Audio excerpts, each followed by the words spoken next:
Bien, queridos amigos y hermanos, en esta oportunidad les voy a compartir el capítulo 5 del libro Contradicciones Interiores del pastor Pedro Fuentes. Se titula Valentía o Cobardía.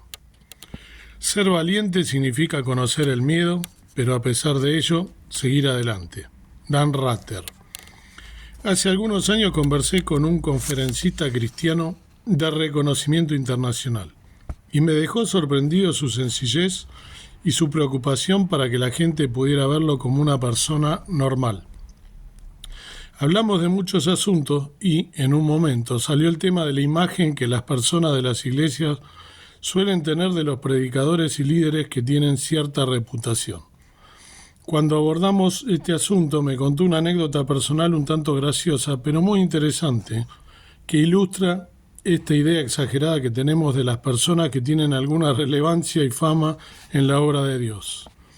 Este predicador me contó que estaba dando una conferencia en una ciudad importante de Argentina, un sitio donde el centro de convenciones era grande y había reunidas unas 3 o 4 mil personas, en un espacio libre que había en el programa de la conferencia. Para que la gente pueda tomarse algo fresco, el conferencista fue al baño que utilizaban todos los hombres.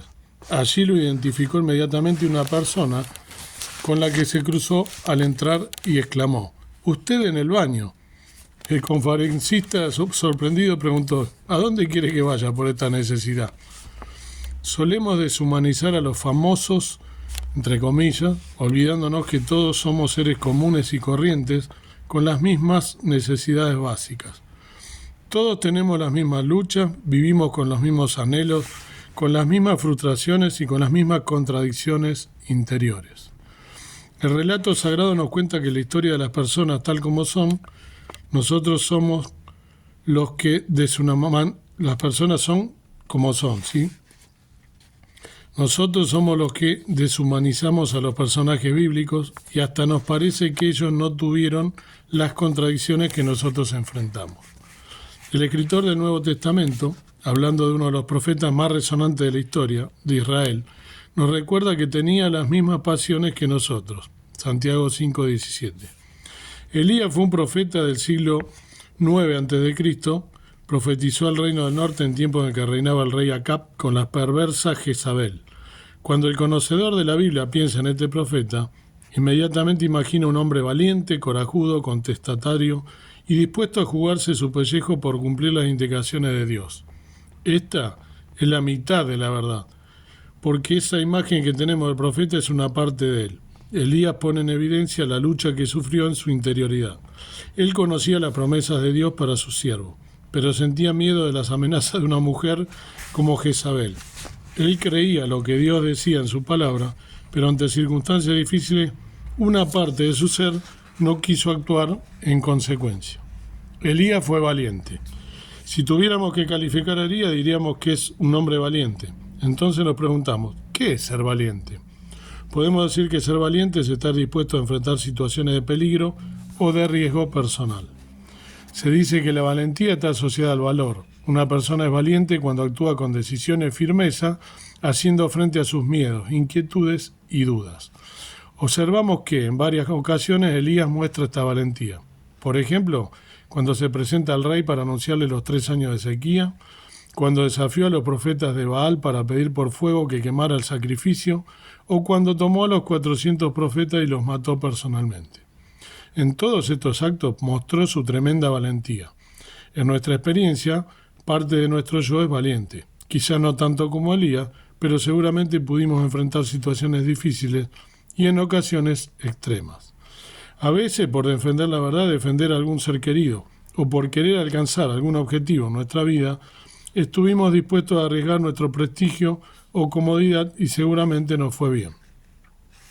El autor remarca una frase que leí: podemos decir que ser valiente es estar dispuesto a enfrentar situaciones de peligro o de riesgo personal.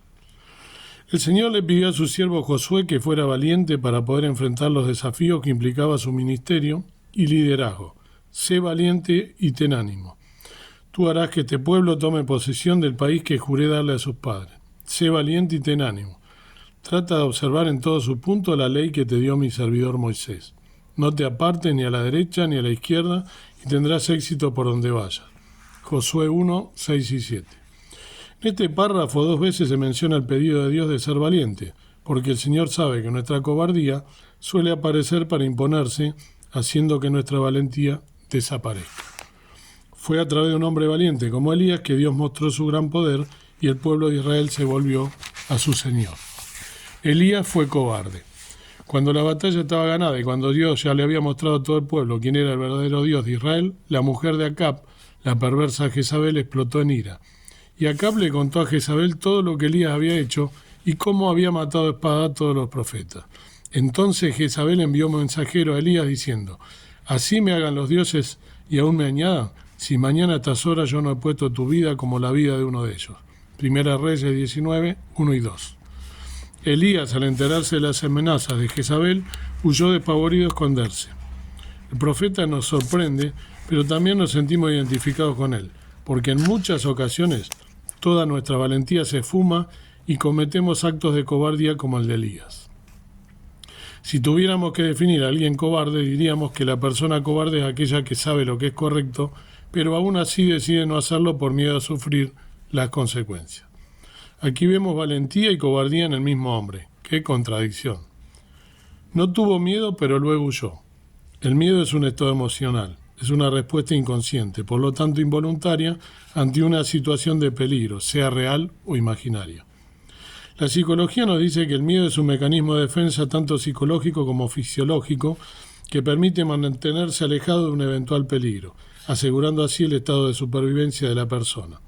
Esto es lo que le sucedió a Elías cuando vio que su vida estaba en peligro. Huyó para salvarse de morir. Lo que nos sorprende es que casi inmediatamente le pidió a Dios que le quitara la vida. El teólogo holandés S.G. de Graaf, cuando comenta este pasaje de la vida del profeta y el miedo que manifestó, dice: ¿no sabía Elías que la causa de la gracia del Señor triunfaría con toda seguridad? Aparentemente ya no podía ver con claridad, ya no podía descansar en fe. El miedo lo había dominado y, una vez más, vemos la constante contradicción interior que vive el profeta como ser humano. Sigamos el relato sagrado para ver cómo se da esta contradicción. Elías es un hombre que no tuvo miedo al enfrentar desafíos de gran riesgo, pero luego lo vemos escapando al desierto porque tuvo mucho miedo. Repasemos el relato de los hechos. Un día Elías irrumpió en la corte del rey y le declaró a Acab una sentencia muy fuerte de parte de Dios. Entonces Elías Tisbita, que era de los moradores de Galaad, dijo a Acab: «Vive el Señor Dios de Israel, delante de quien estoy, que ciertamente no habrá rocío ni lluvia en estos años, sino por la palabra de mi boca». Primera Reyes 17:1. El profeta sabía que esta declaración le traería enormes consecuencias, pero no tuvo miedo de enfrentarlas. A partir de ese momento, el rey Acab comenzó a perseguirlo para matarlo por cada rincón del reino, e inclusive los reinos vecinos. Durante 3 años Dios trata con el profeta y lo guardó de la persecución del rey Acab. Al finalizar estos 3 años volvió Elías a presentarse al rey, desafiando a los profetas de Baal, y tampoco tuvo miedo el rey Acab ni de los sanguinarios profetas. Luego de la gran victoria en la que Dios intervino de forma extraordinaria enviando fuego del cielo cuando la batalla estaba ganada, aparece un nuevo cuadro en la escena. Jezabel, muy enojada, amenazó a Elías declarando una sentencia de muerte sobre él. La reacción del profeta nos vuelve a sorprender porque dice el relato: él tuvo miedo y se levantó y se fue para salvar su vida, y vino a Beerseba de Judá y dejó allí a su criado. Él anduvo por el desierto un día de camino y vino y se sentó bajo un enebro, pidió morirse y dijo: «Basta ya, Señor, toma mi vida porque yo no soy mejor que mis padres». Primera Reyes 19, 3 y 4. El miedo lo llevó a pedirle a Dios que le quitara la vida. Ese también es Elías. Cada uno de nosotros vive esta misma contradicción de miedo y no miedo para poder encontrar victoria en este asunto. Debemos volvernos a las promesas de Dios y aferrarnos a ellas. En la Biblia hay una gran cantidad de promesas en las que Dios insiste con la expresión «no temas o no tengas miedo», para animar a aquellos que pudieran estar pasando un tiempo de dificultades, peligros o desafíos. Cuando Og, rey de Basán, sale contra el pueblo de Israel, Dios le dice a Moisés: «No le tengas miedo, que yo voy a ponerlo en tus manos. Junto con todo su ejército y su país, y tú harás con él lo mismo que hiciste con Sehón, el rey amorreo que vivía en Hesbón. Números 21:34. Cuando Isaías lidiaba con los reyes incrédulos de Israel y la gente no quería escuchar el mensaje del profeta, Dios lo animó diciéndole: no temas porque yo estoy contigo, no desmayes porque yo soy tu Dios que te esfuerzo, siempre te ayudaré, siempre te sustentaré con la diestra de mi justicia. Isaías 41:10. Porque yo, Jehová, soy tu Dios, quien te sostiene de tu mano derecha y te dice: no temas, yo te ayudo. Isaías 41:13. Ahora sí dice Jehová, creador tuyo, oh Jacob, y formador tuyo, oh Israel. No temas porque yo te redimí, te puse nombre, mío eres tú. Isaías 43:1. David el salmista se siente rodeado por sus enemigos y siente que tiene a todo el mundo en su contra. Entonces declara: el Señor es mi luz y mi salvación. ¿A quién temeré? El Señor es baluarte de mi vida. ¿Quién podrá amedrentarme? Salmo 27:1. En una de las últimas conversaciones que Jesús tuvo con sus discípulos, los notó perturbados y con mucho miedo. Él estaba próximo a ir a la cruz y sus seguidores estaban entrando en pánico, así que el Señor les hizo esta declaración: les dejo un regalo, paz en la mente y en el corazón, y la paz que yo doy es un regalo que el mundo no puede dar, así que no se angustien ni tengan miedo. Juan 14:27. Cuando el apóstol Pablo entró a la ciudad de Corinto, no fue muy bien recibido por los líderes de la ciudad y mucha gente se opuso al evangelio. Todo indica que Pablo tuvo cierto temor y el Señor se le apareció para decirle: no temas y no habla y no calles porque yo estoy contigo. Y ninguno pondrá sobre ti mano para hacerte mal, porque yo tengo mucho pueblo en esta ciudad. Hechos 18:9 y 10. En el último libro del Nuevo Testamento, cuando ya se está cerrando la revelación de Dios al hombre, el Señor Jesús se le aparece a Juan en la isla de Patmos para decirle lo que sucederá en el futuro. Ante el temor o miedo del anciano en el exilio, el mismo Juan nos cuenta que le dijo el Señor: cuando le vi, caí como muerto a sus pies, y él puso su diestra sobre mí, diciéndome: no temas, yo soy el primero y el último. Apocalipsis 1:17.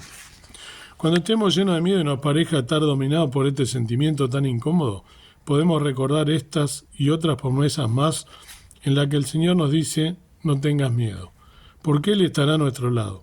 Esta es la forma más segura para ahuyentar todo tipo de miedo que intente dominar nuestro ser interior. Podemos ser valientes y vivir confiados en lo que Dios nos dice en su palabra. Porque no nos ha dado Dios espíritu de cobardía, sino de poder, de amor y de dominio propio. 2 Timoteo 1:7. El Señor quiere seguir desarrollando el espíritu de valentía en nuestro corazón para que, de esta manera, podamos enfrentar cualquier desafío que se nos presente. Amén. Mientras leía este precioso capítulo de este hermano pastor Pedro Fuente en su libro, pensaba también en lo que vendrá, ¿no? Según la Biblia. Y en aquellos países en los cuales los creyentes, por dar este testimonio de la fe en el Señor Jesús, están sufriendo persecuciones, inclusive hasta ser mártires, dejando su vida. Y me pongo a pensar, ¿no?, que yo ya lo he expresado en varios videos, ¿no?, cuál es mi pensamiento al respecto, a pesar de que la mayoría de la gente no piensa en ello, ¿no? Tenemos que pasar tribulaciones hasta dejar nuestra vida, en el caso de cuando vengan los postreros tiempos, ¿no?, y tengamos que dar fe por el Evangelio que nos fue predicado. Suponiendo que viniesen y nos dijeran, ¿no?, que si no nos dejamos marcar por la bestia, si no dejamos nosotros de decir que somos creyentes, vamos a perder la vida. ¿Qué haríamos? ¿Tendríamos temor?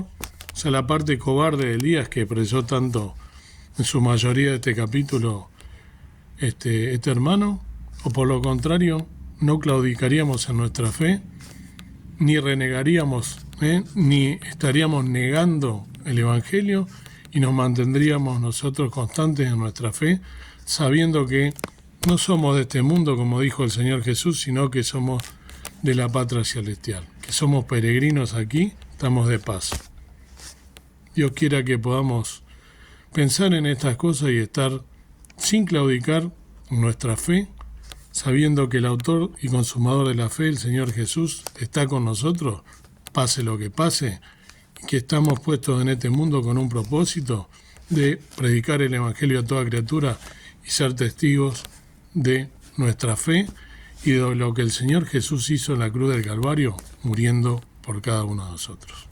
Que Dios te bendiga.